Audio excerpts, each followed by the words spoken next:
লাল সবুজে জলজলে সোনালী বাগ বাংলাদেশের নতুন জার্সি নিয়ে আসছে চমক, সাহস আর জয়ের প্রত্যয়। বিসিবি আনুষ্ঠানিকভাবে উন্মোচন করেছে জাতীয় দলের নতুন জার্সি। লাল সবুজের পতাকায় এবার যোগ হয়েছে সোনালী বাঘের প্রতীক, যা টাইগারদের সাহস, শক্তি আর অদম্য জেদের প্রতীক। নতুন জার্সির ডিজাইনে ঐতিহ্যের লাল সবুজ রঙের পাশাপাশি যোগ হয়েছে সোনালী বাঘের অবয়ব।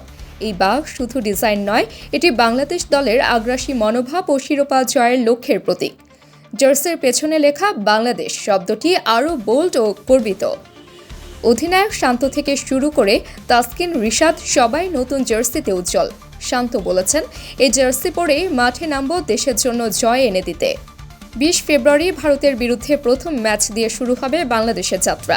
এরপর 24 ফেব্রুয়ারি নিউজিল্যান্ড এবং 27 ফেব্রুয়ারি পাকিস্তানের বিপক্ষে গ্রুপ পর্বের শেষ ম্যাচ। প্রতিটি ম্যাচই হবে টাইগারদের শিরোপার লড়াই।